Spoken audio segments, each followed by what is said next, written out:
So there he is, after 120 years of being in the world.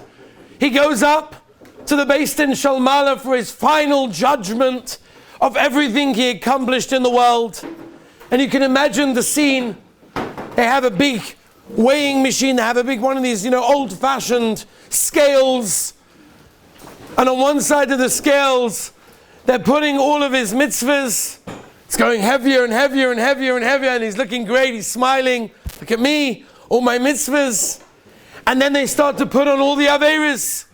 And they put on all the aveiros, and it's getting heavier and heavier. It equals out, and then all of a sudden, boom, it gets well past all of the mitzvahs. And he's a little bit scared. Oy vavoy. This is it. The final din v'cheshvan after 120 years of living in the world. And I did more aveiros than mitzvahs. He's sweating. He's schwitzing. What's going to be? Is there anything else? Hello? Anybody here to save me? And all of a sudden, comes this huge English red double-decker bus. And it comes in and it stops by the area, by the side of the scale of the mitzvahs. And it puts itself on that. And this bus is not just an English bus, that's double-decker. This is a bus that's full of men, women, and children. And Lemaisa, it goes all the way down. The whole scale goes down until what we have is now his mitzvahs has overweighed his aveiros. And he's feeling like $1 million. This is great. How did I do this? What is this bus? Who are these people inside the bus? What's pshat? So they say to him the following thing. Rabbi Isai, they say to him the following.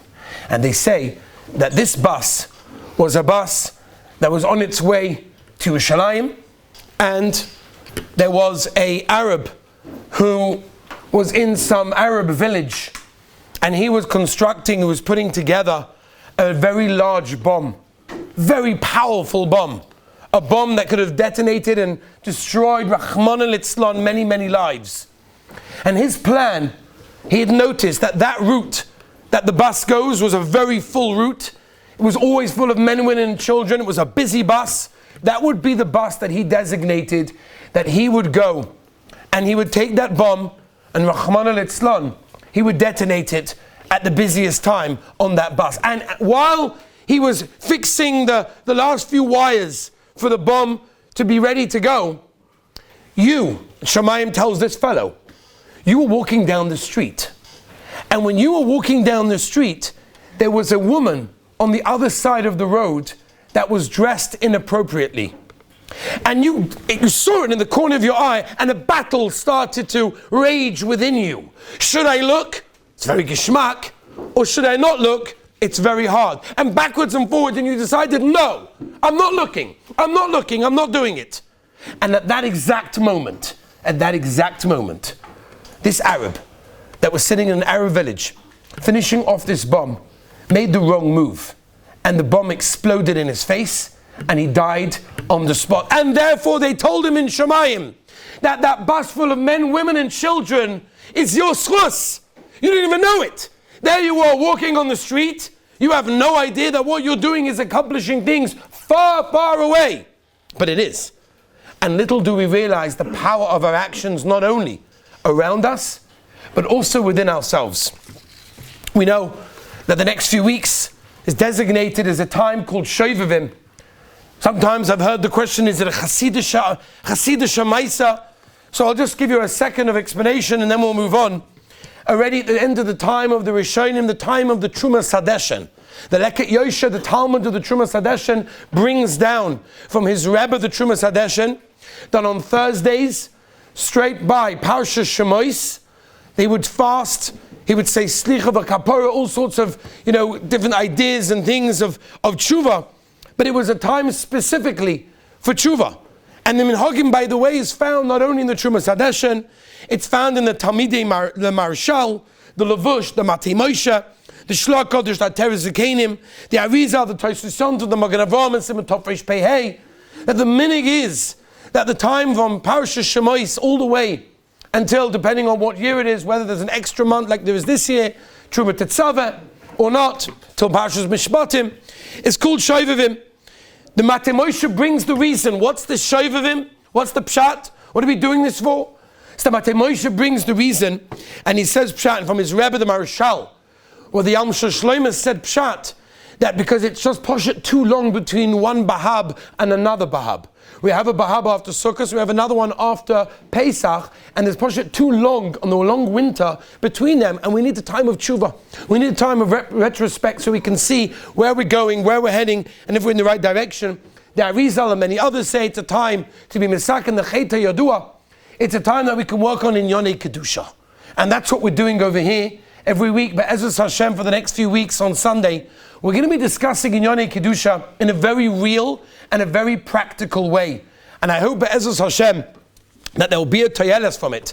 It's a time that has a segula to work on these things. If ever we wanted to work on it, this is the time to work on it. And Baruch Hashem, I have to tell you, I've had tremendous feedback. I sat many hours with that Goyna Godler Rabbi Yisrael Orbach Shlita, and I asked him, should I be doing such a thing? Should I be discussing these inyanim very openly and very explicitly in front of Bachrim? Is he going to give them ideas? Are they going to be thinking about things maybe they shouldn't be thinking about it? Is that my problem? Rabbi Yisrael Orbach told me, absolutely not. This is something they need to hear. This is something that they want to hear. Then a shomer is calling out. Now, there are many types of Bachrim, and many people think it's not negated to me. It's not negated to me. Like, okay, it's a nice shit, but like, it's not negated to me. I don't have these struggles. So I would say two things. Number one, you're a liar.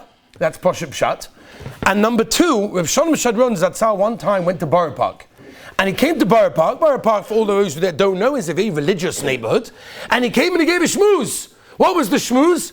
Rabbi Sai, Shmira Shabbos. He gave a ganze fiery drosha on Shmira Shabbos. The Rebbe, they came to him after his Rebbe, like, we keep Shabbos over here, we're good. Maybe you have to mechazik a few things here and there, like everyone needs to mechazik and things, but like, come on, speak about Shmira Shabbos, what's the pshat? So Shalom Shalom told him the following thing. He said to him like this. He said, when there's a fire, we don't just spray the house that is on fire, but we rather spray all of the neighboring houses, all of the surrounding areas, so that they also don't catch on fire. So anybody that really admits to himself that he be'emes doesn't suffer from this. This is not a taiva of his. This is not his issue. This is not something he has to worry about. If he's not a liar, should realize that we're discussing it because we have to spread it everywhere. This is something we have to talk about. Baruch Hashem, I've been zeicher to give this series for quite a number of years. The feedback that I got is absolutely unbelievable. I will meet people on the street in various places in the world that will come over to me and say, "You my Rebbe Moiri." I'm like, I never met you in my life before. Who are you? You don't understand. I struggled with this inyan so much. You saved my marriage. You saved my life. You have no idea. I hear it from older people, from younger people. The emails that I received from around the world, literally, from around the world, from older people, younger people, all different types of religious, it doesn't make a difference. People suffering. There's a lot of people suffering with these inyanim. And we have to discuss it openly. And we have to discuss it practically to see what we can do. In fact, I remember getting a phone call from a Yid. He says to me like this, he says, I'm calling you from Lakewood and I'm standing outside BMG and I want to tell you something. They have taken your series on Shmiras Einayim and they have made CDs and they've placed it on the windshield of every single car that's parked outside BMG. It was unbelievable. So Rabbi said, this is something that we have to discuss. This is something that we actually have to discuss, Rabbi said, in a real way. So I'll tell you like this. Ice cream. I don't know if the Olam enjoys ice cream. I enjoy ice cream. I think ice cream is delicious. But like this. If you ever gone to an ice cream store, I don't know if you've gone to so many ice cream stores, but in America, they have really nice ice cream stores. Right? I come from England, Shvacha Meisters. You go to America, they have really good ice cream stores. I remember going to upstate New York, in one of the places over there, upstate, and they have a place over there, Kinai Nahora. Like, it's an empty room with like faucets. And each faucet opens up a different flavor ice cream. And then on the corner, you know what I'm talking about. And then on the corner, they've got all the toppings. All everything you could think about. And you take whatever you want, you make as many ice creams, how high you want, every topping, then you weigh it to the end, you pray for the Olam knows, the Olam is smiling, the Olam is nothing about it. Imagine, you take your friend to such an ice cream store, and you say to him, no, look at this, everything in the world, every flavor you want, every topping, choose whatever you want. And he says, okay, I'll take vanilla. I'm like, oh, come on, vanilla, Beseda. Have that with this chocolate souffle at the end of a Friday night meal, I hear. But Stam, in a place like this, to have vanilla ice cream, it's like, I only know vanilla ice cream, I don't know anything else. I've never experienced any other ice cream, and therefore, I don't want it. I just know vanilla. So Rabbi said, we tell a person who doesn't know what it's like to live a life with Shmiras Einayim, to live a life where he's not a slave to his body, to his desires. A person says, I'm good, where I am is okay, everything's fine, I don't need to change, I'm good the way I am. You just tasted the vanilla ice cream with no other taste of what real colorful geschmack of life is.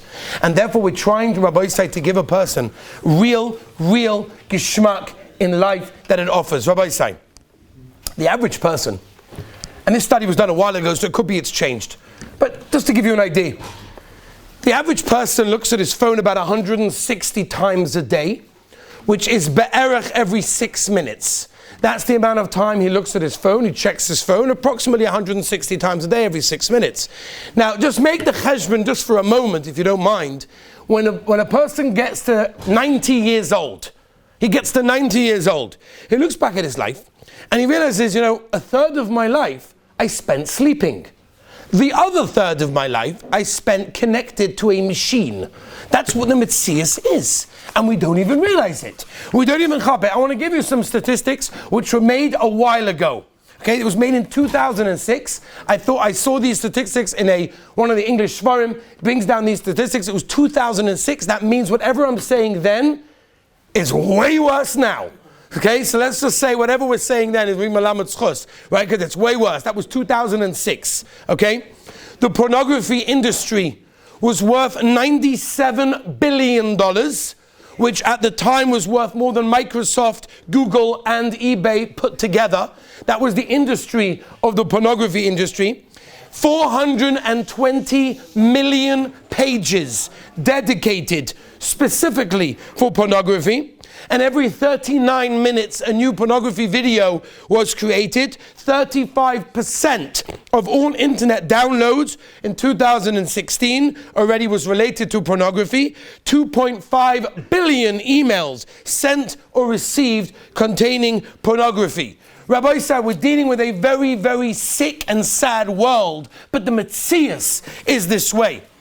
Dr. Jeffrey Satinover of Princeton University said in 2013 in regards to pornography, he says it's as if we have devised a form of heroin 100 times more powerful than ever before. And the use of this can be done in your own privacy, in your own home, and injected directly into your brain through your eyes. And that's what we're dealing over here in Rabbi Sai. People have another idea, which we'll speak about. Rebbe, when I get married, everything's going to be okay. Then I'm going to be cured. It's going to be great. Little do you know, Rabbi Sai, maybe we'll discuss this. That's not how it works. In fact, it only gets worse. If a person doesn't know how to work on it right now, and hasn't worked on it, and hasn't been able to manage it in some way, it's only going to get worse when he gets married. I can tell you this from the emails that I have received, which I don't think I can repeat in public, from people who are married with children who suffer with this on a daily basis. They never worked on it. They never dealt with this. Rabbi Sai, I know it's hard to deal with and talk about in here, but it's something that we have to discuss. How many people do you know, and I know personally, who have given up their wives and children, their entire families, for a few moments of pleasure? That's all it is. It's a few moments of pleasure. They've given up their wife, their children, their future, and their family. That's all it is. The Heilige Chassam Sofer brings that just by Metzias Mitzrayim, Klal Yisrael were tested because it was before a Geula. So the Heilige Chassam Sofer, before the Geula Shleima, before the real an end and last Geula, which we're almost about to experience, Be'ez Hashem, the Tzaddikim tell us that at the end of history, the time of the Mashiach, the generation of Mashiach, Zut Chassam Sofer, we are also going to be tested. And this is the test.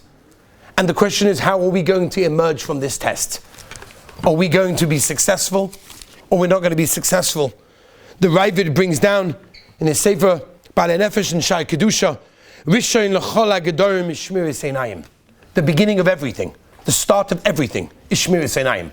And Be'ez Hashem, join us every Sunday as we discuss these halachas, discuss these inyanim, and the Rebbeinu Shem should give us a lot of siyata d'shmaya to help us in our avodas hakodesh. Have a great day.